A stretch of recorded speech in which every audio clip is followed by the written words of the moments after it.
বিশ্ব নবী, আখেরি জামানার পয়গম্বর নবী মুহাম্মদ রাসূলুল্লাহ সাল্লাল্লাহু আলাইহি ওয়াসাল্লাম জাতির কাছে আসলেন। তিনি এসে বললেন, ইয়া আইয়ুহান নাস কুলু লা ইলাহা ইল্লাল্লাহ। প্রথম দাওয়া শুনছেন কথা? রাসূলুল্লাহ বলছেন, ও জাতি, আমার রাসূল তো মক্কার রাসূল না শুধু, মদিনার রাসূল না শুধু, আরবি ভাষা ভাষীদের রাসূল না শুধু, আমার নবী কি নবী? চিল্লায় বলেন। তাই তিনি বলেছেন, ও বিশ্বের মানবতা, বিশ্বের মানব গোষ্ঠী, যদি মুক্তি পেতে চাও, নাজাত পেতে চাও, উচ্চারণ করো, বিশ্বাস করো, আমল করো, বলো লা ইলাহা ইল্লাল্লাহ। জোরে পড়েন, লা ইলাহা ইল্লাল্লাহ, লা ইলাহা ইল্লাল্লাহু মুহাম্মাদুর রাসূলুল্লাহ। আবু জাহেল বুঝছিল কলেমার অর্থ? কথা বলেন না কেন? আবু জাহেল বুঝছিল? উতবা, সাইবা, মুগিরার গোষ্ঠীরা বুঝছিল? বুঝেছে। তারপরে তারা চিন্তা করলো যে সর্বনাশ তো করছে, লা ইলাহা, কোন ইলাহ নাই, আইনদাতা নাই, বিধানদাতা নাই, তাহলে আমরা কি ঘরে বসে বসে কি করব? উনি নতুন একজন ইলাহ নিয়ে আসছে, আল্লাহ ছাড়া কোন ইলাহ নাই, তাহলে আমাদের কাজটা কি? প্রথমে তারা চেষ্টা করলো যে একটু দেখি নরম নরম ভাবে হয় নাকি। চলে গেল আবু তালেবের কাছে, আসে না হাদিসে, বললো, আবু তালেব, তুমি তো কুরাইশদের নেতা, তোমার ভাইয়ের ছেলে কয়টাই কি? কি আশ্চর্যজনক কথা! লা ইলাহা ইল্লাল্লাহ, আল্লাহ ছাড়া কোন ইলাহ নাই, তা আমরা করব কি? তোমার ভাতিজাকে বুঝাও লা ইলাহা ইল্লাল্লাহর দাওয়াত বন্ধ করে দিক, এর বিনিময়ে টাকা লাগে টাকা দেব, সোনা লাগে সোনা দেব, যত সুন্দরী মেয়ে চায় তাও দেব, নেতৃত্ব চায় তাও দেব, তবু যেন কালেমার দাওয়াত না দেয়। আসিনে কা হাদিসে আছে কিনা? নবীজি যখন বাড়ি ফিরলেন, চাচা আবু তালেব নিজের কলিজার টুকরা সন্তান হযরত জাফর আলীর চাইতে তিনি ভালোবাসতেন কলিজার মতো করে মুহাম্মদ সাল্লাল্লাহু আলাইহি ওয়াসাল্লামকে। বলছে, বাবা, এমন কথা কেন বলো যাতে লোকেরা খেপে যায়? এই কথাগুলি বলো না, ওরা আমার কাছে এই সব প্রস্তাব দিয়ে গিয়েছে। রাসূলুল্লাহ প্রস্তাব শুনে এগ্রি করলেন? জি। আমার নবী বলেন, ও আমার চাচা আবু তালেব, প্রস্তাবকারীদেরকে শুনিয়ে দিন। হুজুরের সাথে তখন অনেক লোকজন নাকি? অনেক অস্ত্রপাতি? কিচ্ছু নাই, আল্লাহর শক্তি ছাড়া কিছুই না। আমার নবী বলেন, ও আমার চাচা আবু তালেব, প্রস্তাবকারীদেরকে শুনিয়ে দেন, যেটা দেওয়া সম্ভব সেটা তো দূরের কথা, যেটা দেওয়া সম্ভব নয় তাও যদি তারা দিতে পারে আমারে, যেমন আকাশের সূর্যটা ধরে এনে ওরা যদি আমার ডান হাতে তুলে দেয়, আকাশের পূর্ণিমার চাঁদটা ধরে যদি বাম হাতে আমার তুলে দেয়, এর বিনিময়ে এক মুহূর্তের জন্য তাওহীদের দাওয়াত আমি বন্ধ করে দেব না। সুবহানাল্লাহ। রাসূল করিম সাল্লাল্লাহু আলাইহি ওয়াসাল্লাম তাদের এই প্রস্তাবকে যখন গ্রহণ করলো না, কাফেরেরা বুঝলো, আমি আগেই বলেছি 3 শ্রেণীর লোক বাধা দিয়েছে। কয় শ্রেণী? প্রথম শ্রেণী কি? রাষ্ট্র শক্তি, তাদের হাতে অস্ত্রপাতি তো খুব শক্তি, আর যারা একবার ক্ষমতায় যায় ওরা মনে করে এই ক্ষমতা থেকে আমাদেরকে কেউ নামাইতে পারবে না।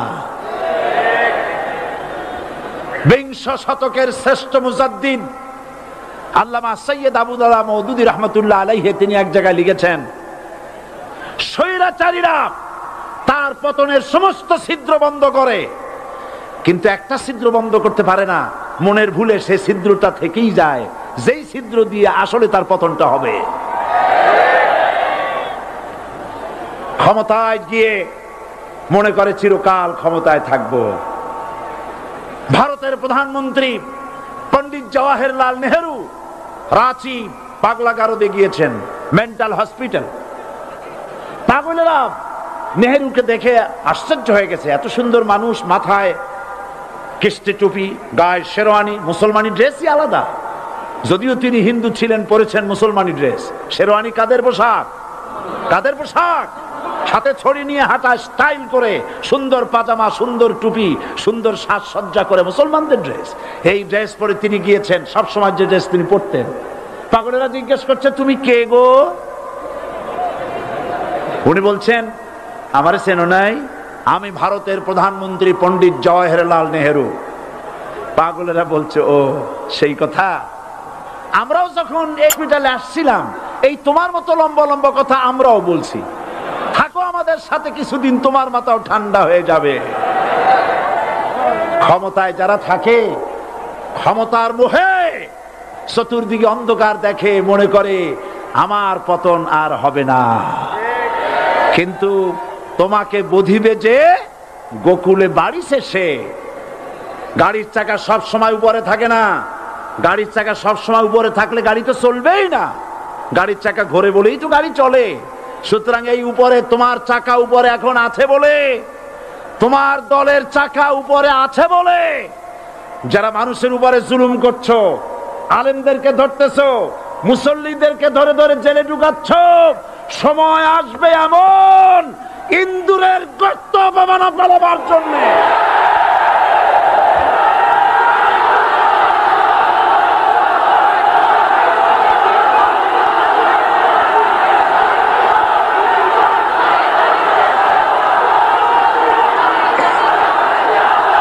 আবু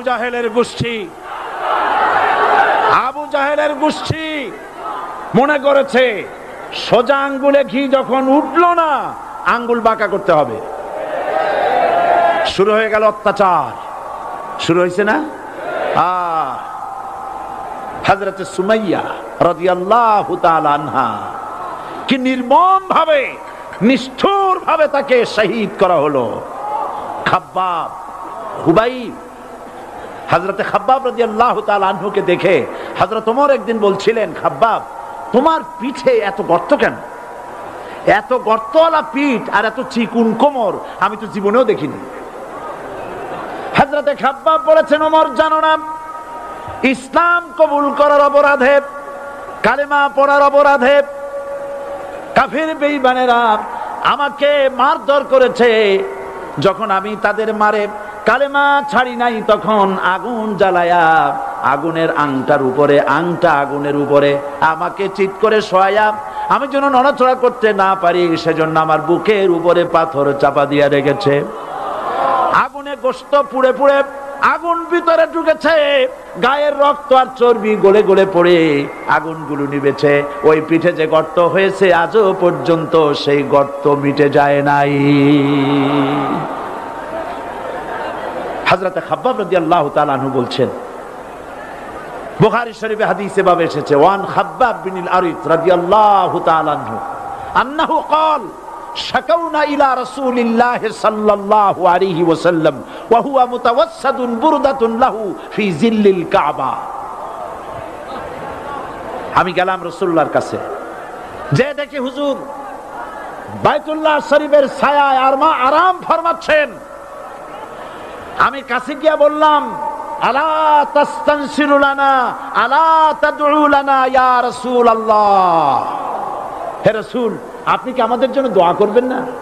আপনি কি আমাদের জন্য আল্লাহর কাছে সাহায্য প্রার্থনা করবেন না? মার খেয়ে খেয়ে তো শেষ হয়ে গেলাম।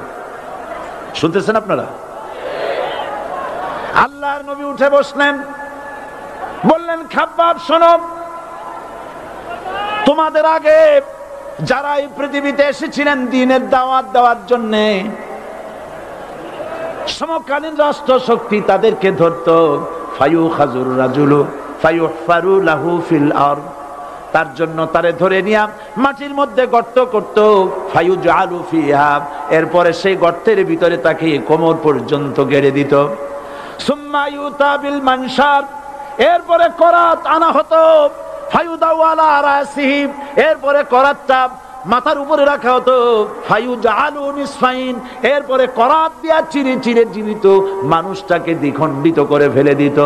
মা ইয়াসুদ্দুহু যালিকা আন দীনি, এত কষ্ট দেওয়ার পরেও, এত জুলুম করার পরেও দ্বীনের দায়ীদেরকে এক চুল পরিমাণ আল্লাহর রাস্তা থেকে তারা সরাই দিতে পারে নাই। ওয়াল্লাহি, ও খাব্বাব, আমি আমার আল্লাহর নামে কসম করি, মুসলমান কে কসম করতেছে? আল্লাহ রাসূল। আমি আমার আল্লাহর নামে কসম করি, ওয়াল্লাহি লা ইউতাম্মান্নাল্লাহু হাযাল আমর হাত্তা ইয়াসির রাকিবু মিন সানা ইলা হাজরামাউত। সেদিন বেশি দূরে নয়, ইয়েমেনের রাজধানী সানা থেকে শুরু করে সৌদি আরবের হাজরামাউত পর্যন্ত হাজার হাজার মাইল এই দীর্ঘ পথে যুবতী নারী তার সৌন্দর্যের পশ্চা নিয়া আর ধনাঢ্য ব্যক্তিরা সওদাগরেরা তাদের টাকা পয়সা নিয়া একাকে নিয়ে অথবা দলবদ্ধ ভাবে মানুষেরা যাতায়াত করবে। লা ইয়াখাফু ইল্লাল্লাহ, মানুষের মনের মধ্যে কোনো ভয় থাকবে না। এমন একটা সময় আসবে, ওয়ালাকিন্নাকুম তাস্তাজিলুন, অথচ তোমরা বড্ড তাড়াহুড়ো করছো। তাড়াহুড়ো করো না, অপেক্ষা করো, ধৈর্য ধরো, মার খাও, জেলে যাও, শহীদ হও, আল্লাহর রাজ কায়েম হবেই হবে।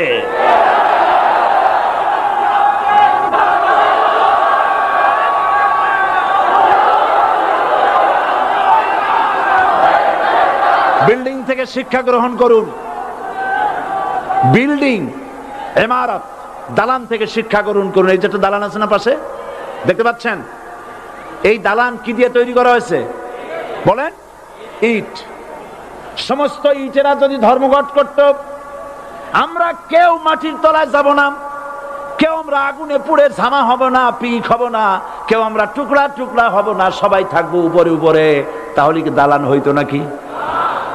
এই বিল্ডিং নির্মাণ করতে গিয়া ইটের যে স্যাক্রিফাইস, হাজার হাজার ইটকে পিক হতে হয়েছে, পুড়ে যেতে হয়েছে, খোয়া হতে হয়েছে, ভেঙে টুকরা টুকরা হয়ে 50 ফিট মাটির নিচে যেতে হয়েছে, তারপরে ইমারত গঠন হয়েছে, সুন্দর দালান তৈরি হয়েছে। যারা ইসলামী শাসন চান, আল্লাহর দ্বীনকে বিজয়ী দেখতে চান, তাদেরকে অসংখ্য মানুষকে পোড়া ইটের মতো জেলখানায় পুড়ে পুড়ে মরতে হবে, অসংখ্য মানুষকে ফাঁসির কাস্তে ঝুলতে হবে, গায়ের রক্ত দিতে হবে, শহীদ হতে হবে, তারপরে ইসলামের ইমারতটা কায়েম হয়ে যাবে। শায়ের কবি কি সুন্দর করে বলছেন, কবি সুন্দর করে বলছেন, ये शहादत गाहे उल्फत में कदम रखना, ये शहादत गाहे उल्फत में कदम रखना, लोग समझते हैं आसा है मुसलमान होना। মানুষেরা মনে করে মুসলমান হওয়া খুব সহজ জিনিস। না, মুসলমান হওয়ার অর্থ হলো শাহাদাতের ঈদগাহে শামিল হয়ে যাওয়া।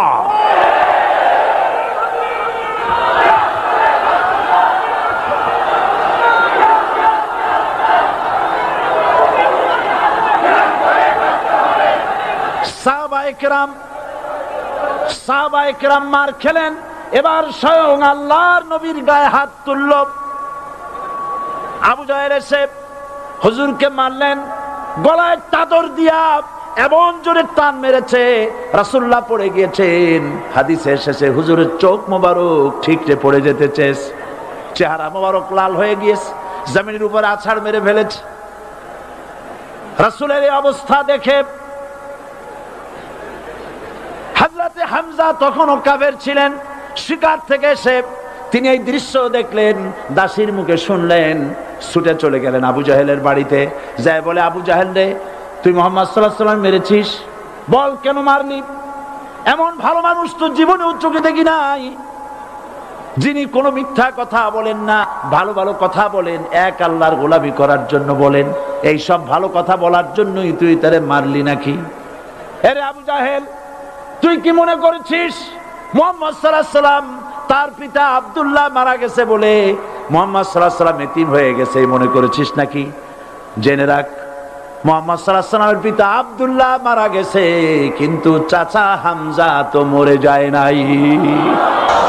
হাতের ধনুক দিয়া এমন জোরে আঘাত মারলেন, আবু জাহেলের মাথা ফেটে রক্ত ফিনকি দিয়ে বেরিয়ে এলো।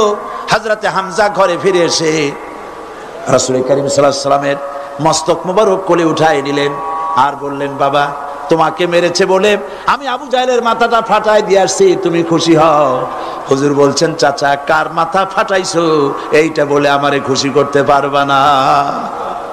হযরতে হামজা বলেন, তুমি কি হলে খুশি হবে? হুজুর বলেন, হামজা চাচা গো, আমি খুশি হব যদি একটিবার চাচা তোমার মুখে শুনতে পাই ঈমানের কালেমা। হযরতে হামজা বলেন, মুহাম্মদ সাল্লাল্লাহু আলাইহি ওয়াসাল্লাম, আমি বুঝতে পেরেছি তুমি কোনো সাধারণ মানুষ নয়। সাধারণ মানুষ হলে পরে তুমি প্রতিশোধে বিশ্বাসী হতে, খুশি হতে। প্রতিশোধে বিশ্বাসী হও নাই, তুমি অবশ্যই আল্লাহর নবী, কোনো সন্দেহ আমার নাই। তুমি সাক্ষী থাকো, আমি পড়ে নিলাম, লা ইলাহা ইল্লাল্লাহু মুহাম্মাদুর রাসূলুল্লাহ। জোরে পড়ে, লা ইলাহা ইল্লাল্লাহু মুহাম্মাদুর রাসূলুল্লাহ। ঘাবড়াবার কারণ নাই। এর অর্থ এই নাই যে আপনারা কালেমার দাওয়াত দিবেন আর রাষ্ট্রশক্তি আপনারে পিটাইতেই থাকবে, আপনার কোনদিন আপনার সুদিন ফিরে আসবে না। বিষয়টা কি এমন না। আমার আল্লাহর ওয়াদা শুনুন, ওয়ালা তাহিনু ওয়ালা তাহজানু ওয়া আনতুমুল আলাউনা ইন কুনতুম মুমিনিন। মুমিন যদি হও আমি তোমাদেরকে বিজয় দান করব। সুবহানাল্লাহ বলেন। আজ যদি আমাদের উপরে বিপদ এসে থাকে তাহলে তার একমাত্র কারণ পূর্ণাঙ্গ ঈমানের অভাব আমাদের মধ্যে রয়েছে, ঠিক কিনা? আজ পৃথিবীতে সব থেকে মার খায় কারা? চিল্লায় বলো। আলজেরিয়ায় কারা? বসনিয়ায় কারা? চেচনিয়ায় কারা? প্যালেস্টাইনে কারা? আহা, প্যালেস্টাইনের মুসলমানদেরকে মারি মেরে শেষ করে দিল। দেখছেন ছবিতে না? দেখেন না? প্যালেস্টাইনের মুসলমানদেরকে যখন মারা হচ্ছে, বাংলাদেশের প্রধানমন্ত্রী তখন আমেরিকায় ক্লিনটনের সঙ্গে কথা বলতেছেন। তিনি ক্লিনটনের কাছে তার পিতৃ হত্যার জন্য দায়ী সাজাপ্রাপ্ত 3 জন ব্যক্তিকে ফেরত চাচ্ছিলেন। আমার দৃষ্টিতে এটা কোনো অপরাধ নয়। সন্তান তার পিতার প্রতি আকর্ষণ থাকবেই। আমার আপত্তি সেখানে আপনি প্রধানমন্ত্রী শুধু শেখ পরিবারের প্রধানমন্ত্রী নন, শুধু আওয়ামী লীগের প্রধানমন্ত্রী হওয়া উচিত নয় আপনার। আপনি পৃথিবীর দ্বিতীয় বৃহত্তম বাংলাদেশের 12 কোটি মুসলমানের প্রধানমন্ত্রী।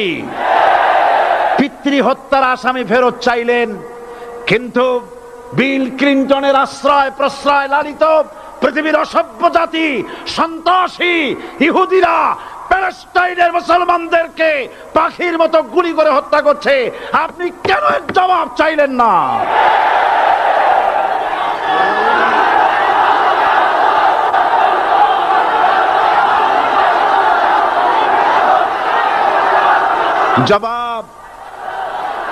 জবাব আপনি চাইতে পারবেন না, কারণ মুনাফিকদের সাহস হয় না, সাহস হয় মুমিন ব্যক্তির।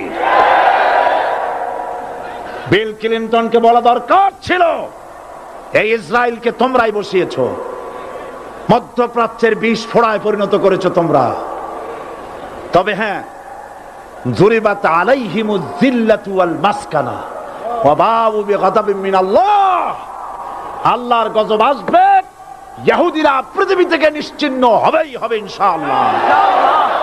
দেখেছেন তাকায়া প্যালেস্টাইনে ইসরায়েলিরা হেলিকপ্টার, গানশিপ, কামান, বোমা নিক্ষেপ করছে, আর প্যালেস্টাইনের শিশু, কিশোর, যুবকেরা ইহুদিদের নিক্ষিপ্ত বোমা আর কামানের মোকাবেলা করতেছে পাথর দিয়ে। আমি আমার অন্তরের অন্তঃস্থল থেকে ধন্যবাদ জানাই, মোবারকবাদ জানাই খালিদ বিন ওলীদের উত্তরসূরি, খাব্বাব খোবাইবের উত্তরসূরি প্যালেস্টাইনের ওই সব যুবকদেরকে যারা কাফের বেঈমান ইহুদিদের মোকাবেলা করতেছে ইট আর পাথর দিয়ে। আর আমি আমার অন্তরের অন্তঃস্থলের সমস্ত ঘৃণা দিয়ে আমি ধিক্কার জানাই পৃথিবীর মুসলিম শাসকদেরকে, যারা মুসলমানদের মার দেখে চুপ করে যারা বসে আছে।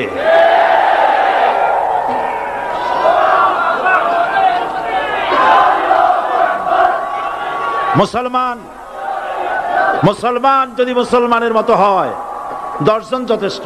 কয়জন যথেষ্ট? কোথায় আছে কথা?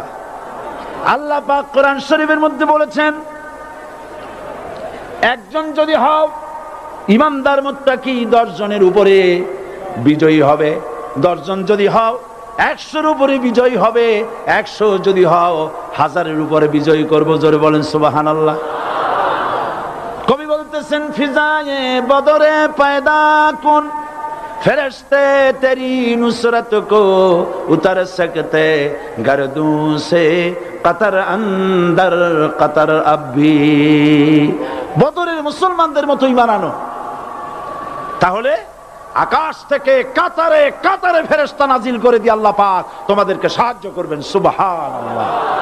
সে আল্লাহ আছে না নাই? জোরে বলেন, আছে না নাই?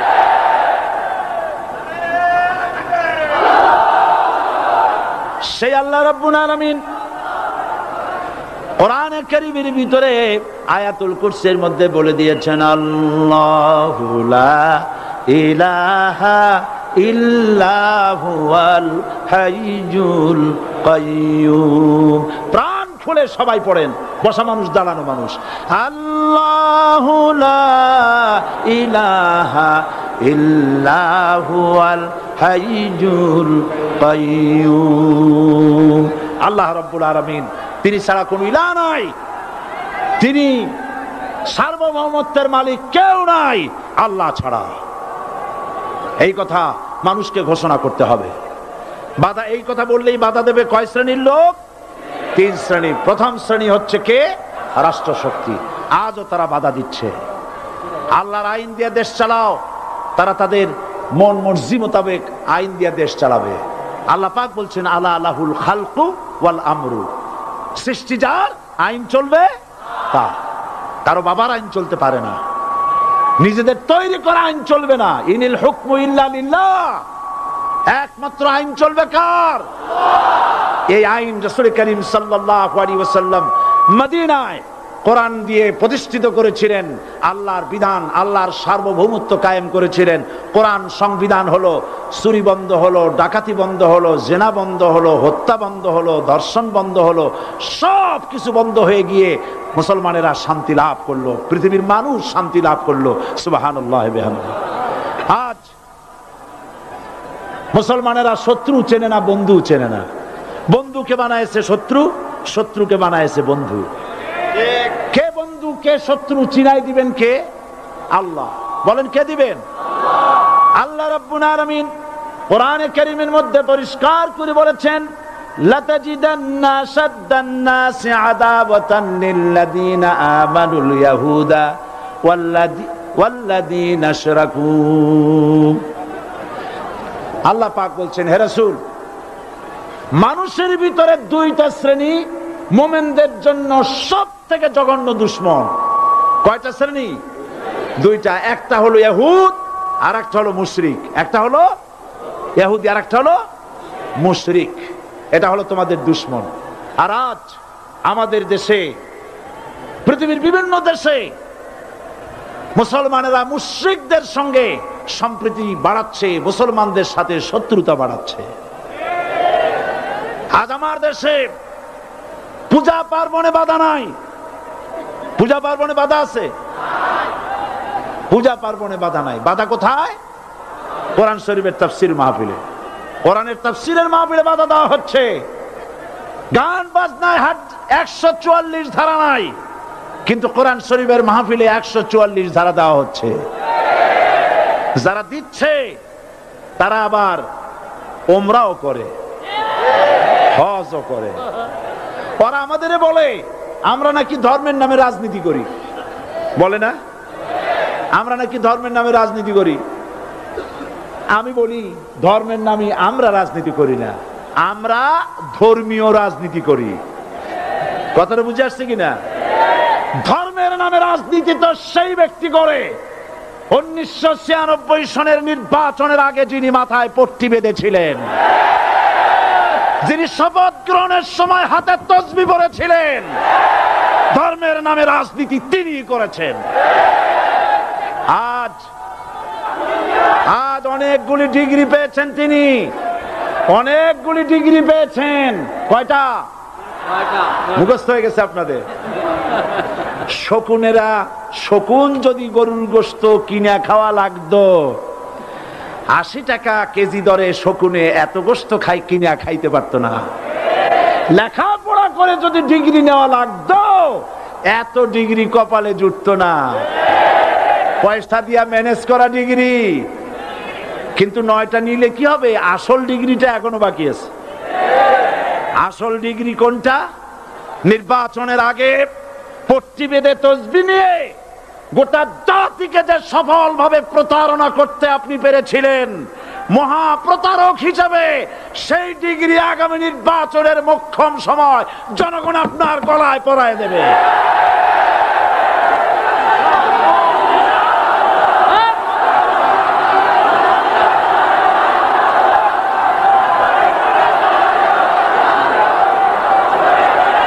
সুতরাং ধর্মের নামে রাজনীতি নয়, আমরা ধর্মীয় রাজনীতি করি, আমরা এই কোরআনের রাজনীতি করি। এই কোরআন নিয়ে বাঁচতে চাই, এই কোরআন নিয়ে মরতে চাই। এই কোরআন থেকে আমাদেরকে বিচ্ছিন্ন করতে চায় কাফের, বেঈমান, মুশরিকেরা। ও আমার জাতি, কোরআন থেকে যারা বিচ্ছিন্ন করতে চায়, তোমরা কি তাদের বিরুদ্ধে জিহাদের জন্য প্রস্তুত থাকবে?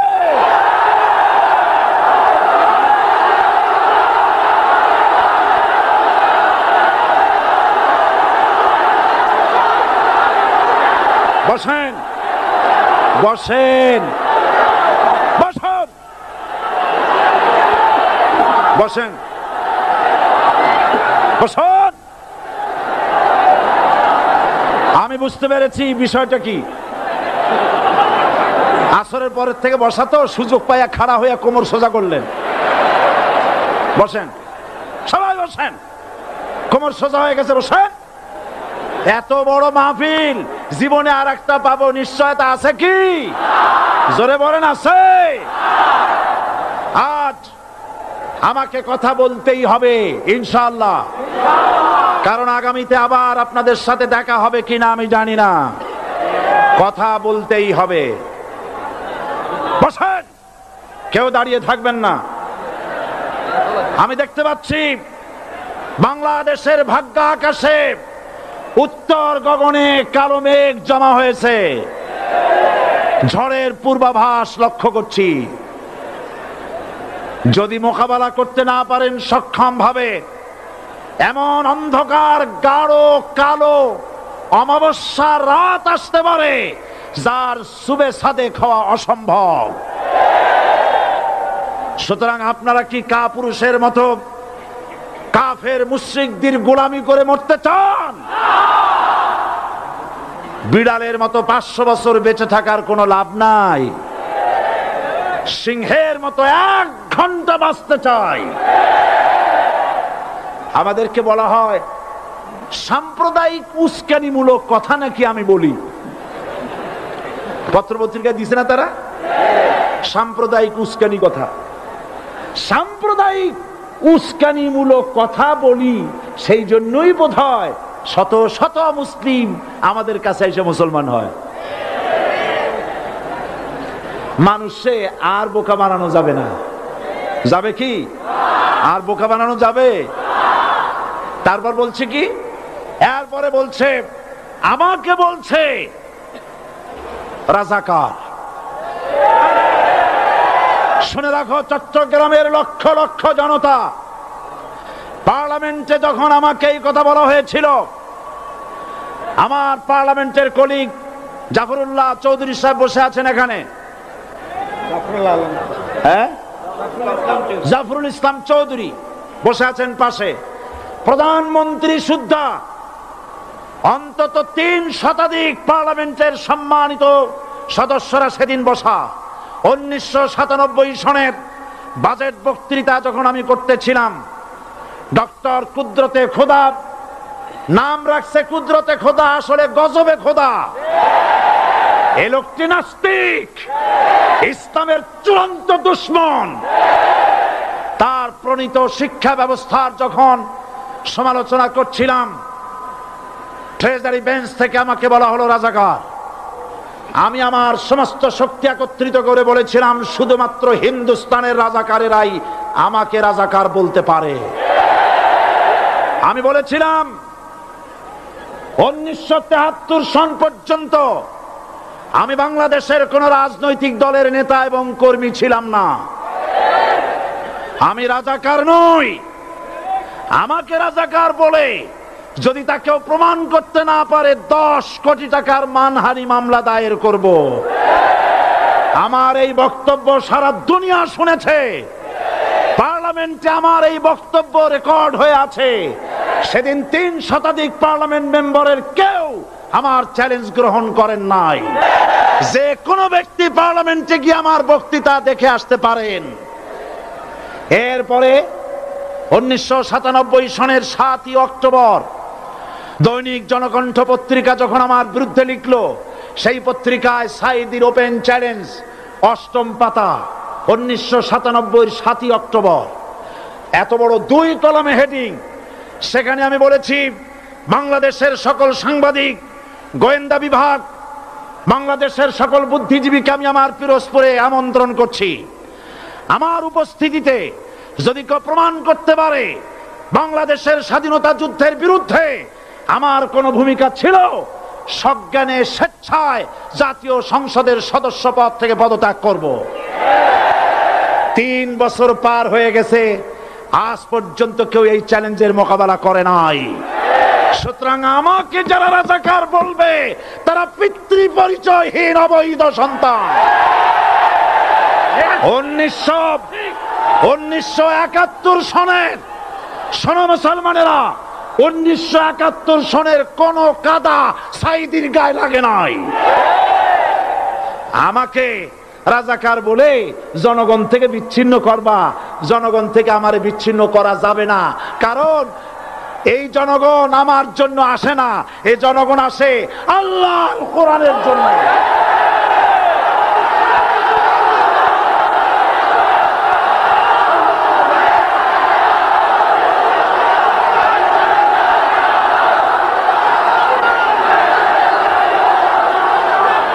আজকে আর যারা ইসলামের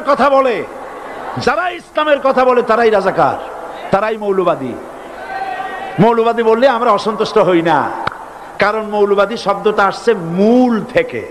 মৌল শব্দ এসেছে মূল থেকে। মূলবাদী তার মানে যারা মূলে আছে। মূল হলো কোরআন, মূল হলো হাদিস, মূল হলেন আল্লাহ, মূল হলেন আল্লাহ রসুল। আমরা আছি মূলে। এখন বলেন তো মূলের শক্তি বেশি না আগার শক্তি বেশি? আমাদের যারা মৌলবাদী বলে ওরা হলো আগাবাদী।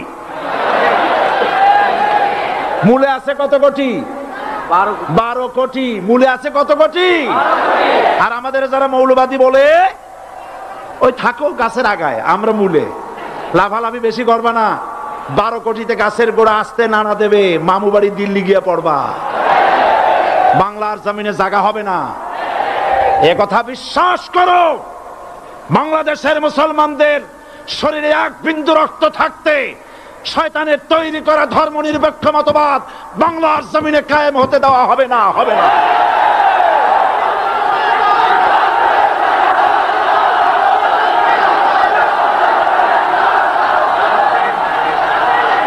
রাসূল করিম সাল্লাল্লাহু আলাইহি ওয়াসাল্লাম কোরআন প্রতিষ্ঠার জন্য আন্দোলন করেছিলেন।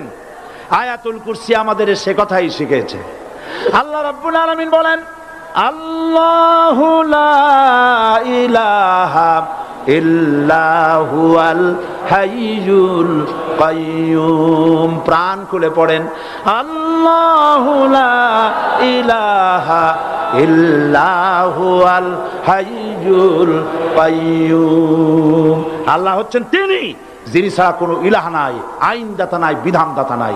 আমরা মানুষের তৈরি করা আইন মানি না। 12 কোটি মুসলমানের দেশে আইন তৈরি করবে মানুষ, আমরা মানব না। পার্লামেন্টে তৈরি হতে হবে কোরআন দিয়ে, পার্লামেন্টে আইন তৈরি হতে হবে কোরআন দিয়ে। সুতরাং ভয় যতই পান আর যতই ষড়যন্ত্র করেন, চার দল যখন একত্রিত হয়েছে, ঐক্যবদ্ধ থাকবে, সরকার ঐক্যবদ্ধভাবে গঠন হবে, নির্বাচন ঐক্যবদ্ধভাবে হবে এবং কোরআন হবে, আল কোরআনের পার্লামেন্ট হবে বাংলাদেশে।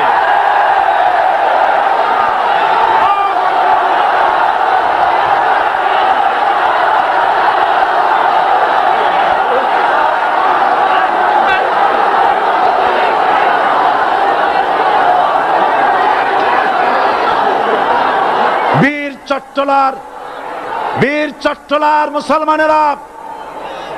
চট্টলার মুসলমানেরা স্বাধীনতার ঘোষণা, এই চট্টগ্রাম থেকে স্বাধীনতার মহান ঘোষক প্রেসিডেন্ট জিয়াউর রহমান সাহেব দিয়েছিলেন। এই চট্টগ্রাম থেকেই ইসলামী রাষ্ট্রের ঘোষণা হবে।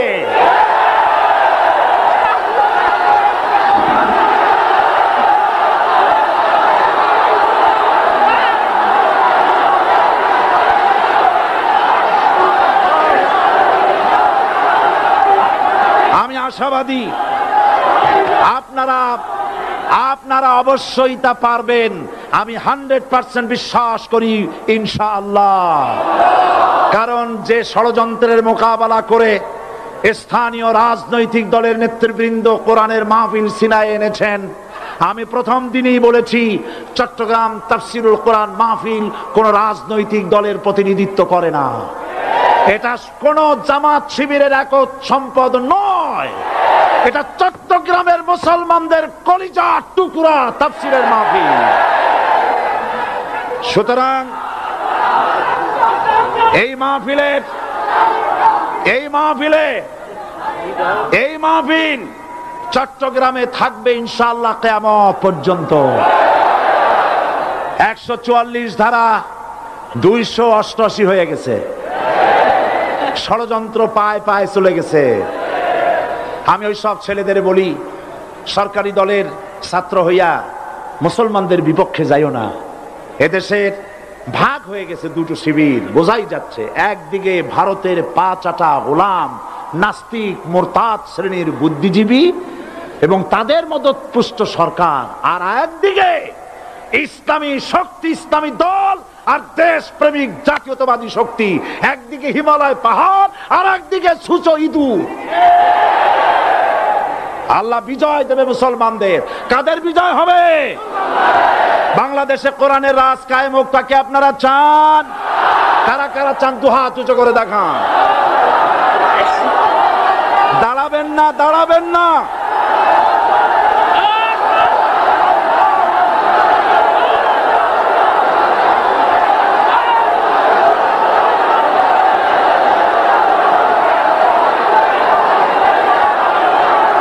বসুন,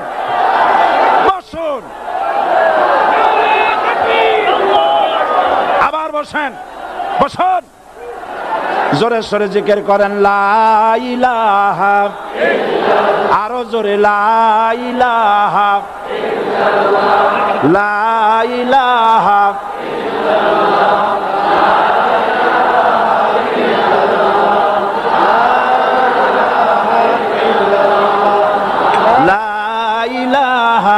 ইল্লাল্লাহ, লা ইলাহা ইল্লাল্লাহ, লা ইলাহা ইল্লাল্লাহ মুহাম্মাদুর রাসূলুল্লাহ। যারা যেখানে দাঁড়িয়েছেন বসুন। 3 শ্রেণীর লোকেরা আল্লাহর কালেমায় বাধা দিয়েছে। কয় শ্রেণী? একটা হলো রাষ্ট্রশক্তি, 2 নম্বরে মনে আছে ধনাঢ্য পুঁজিপতির গোষ্ঠী, ওরাও বাধা দিয়েছে। কারণ ইসলামকে বলা হয় পুঁজিবাদের আশ্রয়স্থল। নাউজুবিল্লাহ। সর্বপ্রথম ইসলাম কবুল করেছে কারা? ধনীরা না গরিবরা? কারা? গরিবেরা। সুতরাং ধনাঢ্য ব্যক্তিরা মনে করলো যে আমাদের তো সর্বনাশ হয়ে যাবে, আমরা দাসী ধরে রাখতে পারবো না, আমরা মানুষকে শোষণ করতে পারবো না, যে নতুন কলেমার দাওয়াত আসছে। সুতরাং সরকারের হাতকে তারা পয়সা দিয়া শক্ত করেছে আর বলেছে যত টাকা লাগে এই লোকগুলারে ঠ্যাঙ্গান। আজও আছে কিনা? তা আছে কিনা?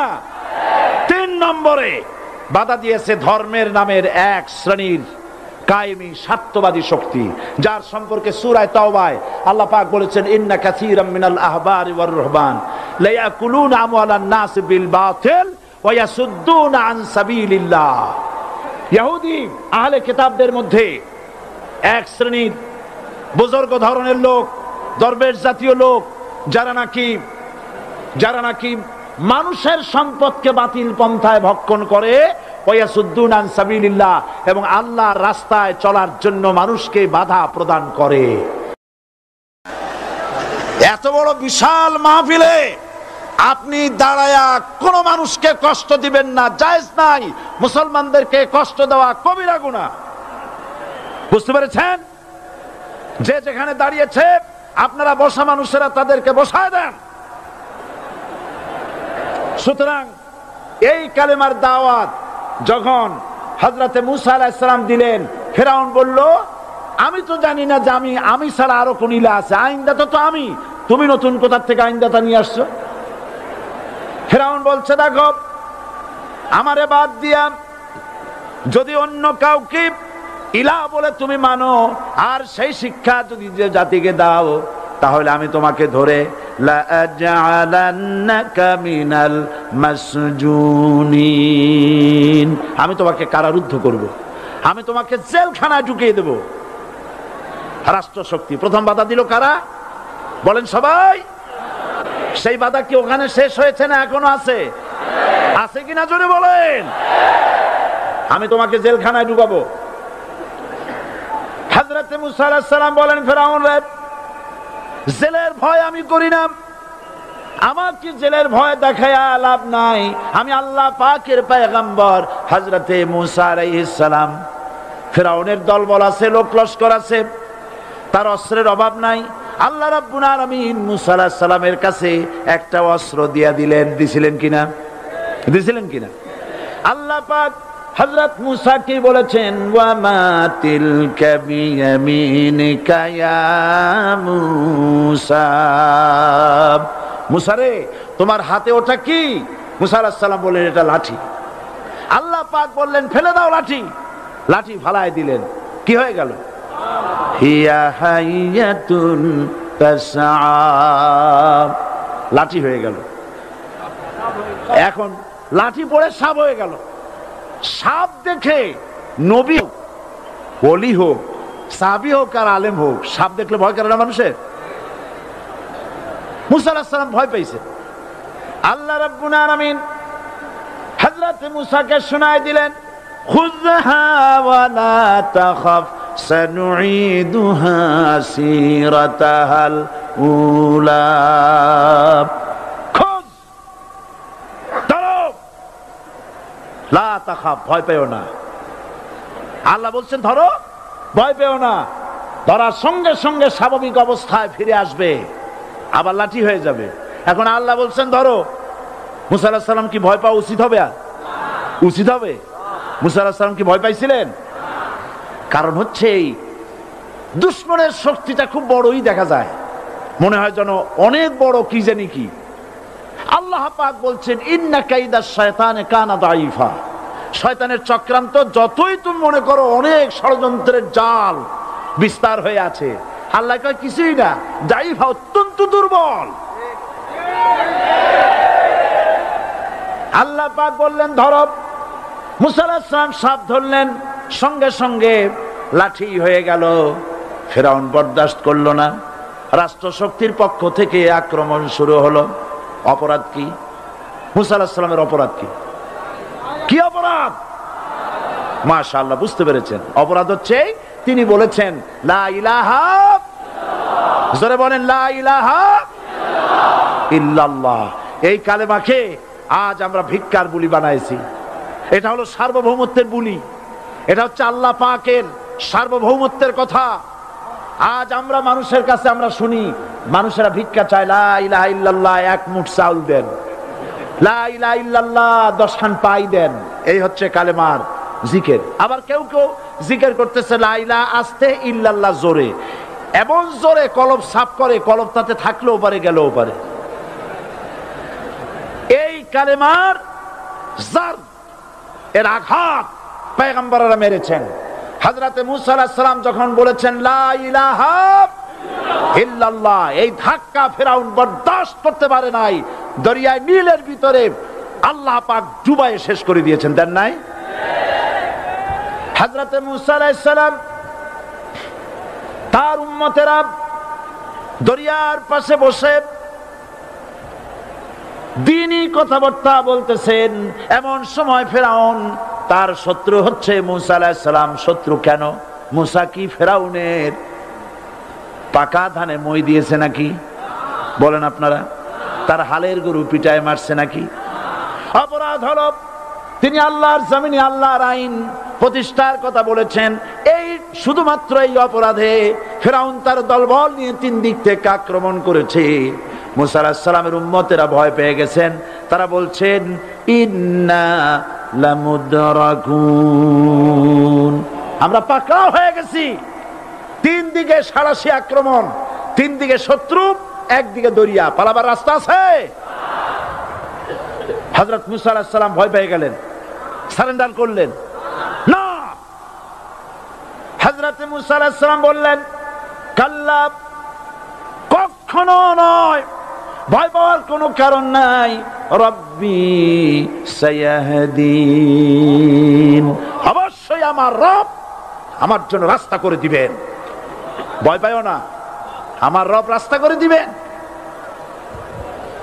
আল্লাহ রাব্বুল আলামিন হযরত মূসা আলাইহিস সালামকে অর্ডার করলেন, হাতের লাঠি দিয়া দরিয়ার উপরে আঘাত করো। হযরতে মূসা আলাইহিস সালাম দরিয়ার উপরে আঘাত করলেন। রাস্তা ছিল দরকার একটার, এক বাড়িতে আল্লাহর হুকুমে লাঠি দিয়ে একটি আঘাত করার সঙ্গে সঙ্গে হযরত মূসার তার সঙ্গী সাথী দরিয়া পার হওয়ার জন্য দরিয়ার মধ্য দিয়ে আল্লাহ 12টা রাস্তা পয়দা করে দিলেন। সে আল্লাহ আছে না নাই? এত আসতে বলেন কেন? ভয় পাওয়ার কারণ আছে? রাষ্ট্র শক্তি বাধা দিয়েছে সমস্ত নবীদেরকে। কেন? নবীদের চরিত্র খারাপ? জোরে বলেন, নবীদের চরিত্র খারাপ? নবীদের চাইতে মাসুম বেগুনাহ উন্নত চরিত্রের মানুষ আল্লাহর আকাশের নিচে জমিনের উপরে আর হয় নাই।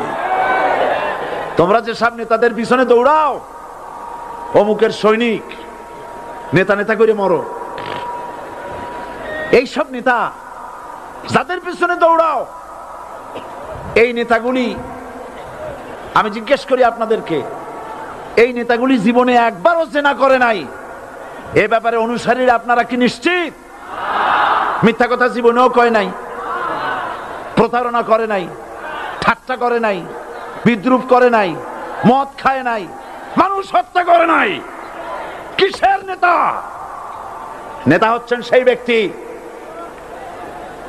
যিনি বলেছেন, ও আমার স্ত্রীরা, ও আমার সাহাবীরা, রাতের আধারে আমার মধ্যে যা আচরণ দেখতে পাও, দিনের আলোতে আমার মধ্যে যা দেখতে পাও, সবগুলি খুলে খুলে মানুষের কাছে বলে দাও। তার নাম বিশ্বনবী মুহাম্মদ রাসূলুল্লাহ সাল্লাল্লাহু আলাইহি ওয়াসাল্লাম।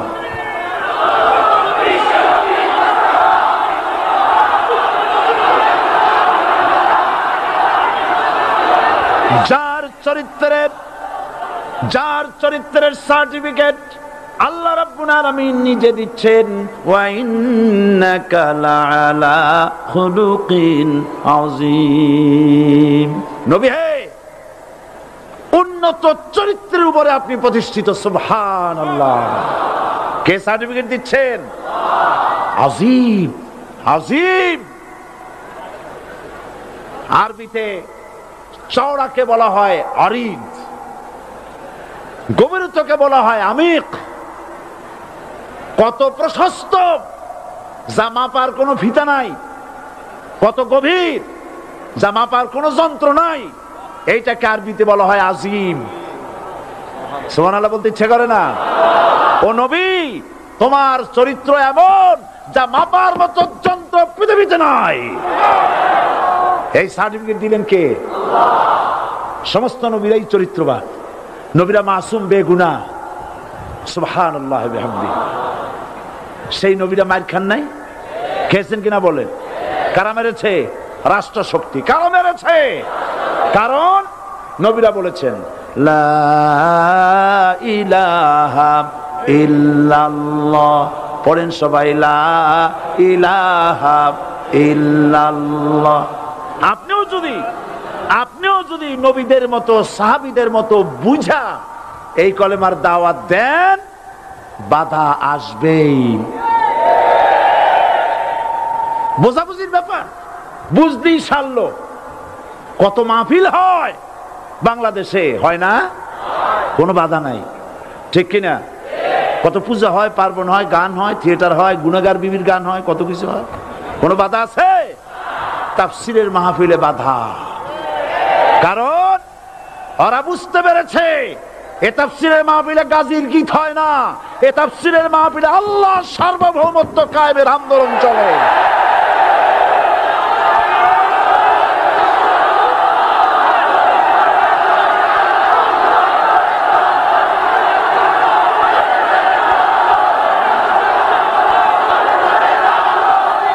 এবার দেখুন, এবার কলেমা বোঝেন, কালেমা বুঝুন।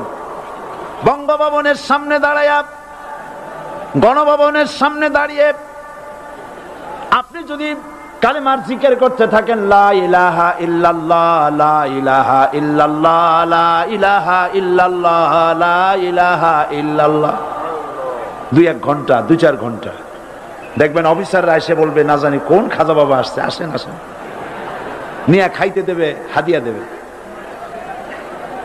যেহেতু যিনি পড়তেছেন উনি বোঝেন না কি বলতেছেন, আর যারা দাওয়াত দিয়ে নিয়ে গেল ওরা টের পাই নাই যে কি শুনে দাওয়াত দিতেছে।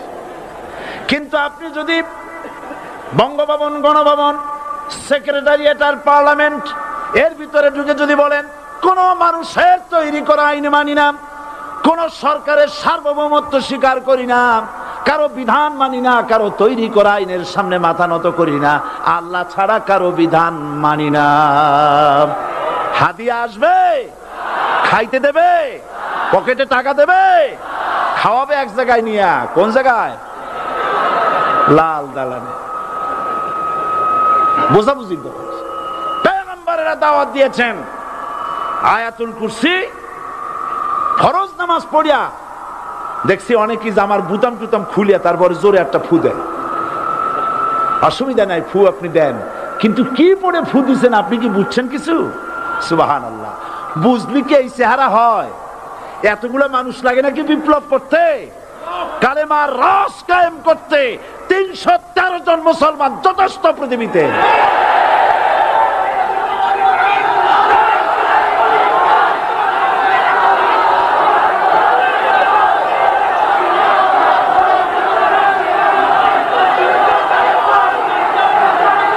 আল্লাহ পাক কোরআনে কারীমের মধ্যে আল্লাহ পাক বলেছেন এমন একজন নবী পাঠাই নাই, ইয়া হাসরাতান আলাল ইবাদ, বান্দার উপরে আফসোস। আহারে, কে বলতেছেন? আমার আল্লাহ। বলেন আমার আল্লাহ। তিনি আফসোস করছেন, আফসোস একজন পয়গম্বর এমন পাঠাইলাম না, একজন রাসূল পাঠাইলাম না যার সাথে এরা ঠাট্টা করে নাই, বিদ্রুপ করে নাই, পাগল বলে নাই, মারে নাই। আহা, অপরাধ কি? আল্লাহর সার্বভৌমত্ব প্রতিষ্ঠার অপরাধ। হযরত ইব্রাহিম আলাইহিস সালাম তিনি যখন এই কালেমার দাওয়াত দিয়েছেন নমরুদের বিরুদ্ধে, নমরুদ বলেছে মান আশাদ্দু মিন্না কুওয়া, আমার চাইতে শক্তিশালী আর কে আছে? আনা রব্বুকুমুল আলা, আমি তোমাদের বড় প্রভু। নাউজুবিল্লাহ। কই থেকে একটা তুমি বলছো লা ইলাহা ইল্লাল্লাহ, আমি তো ইলাহ।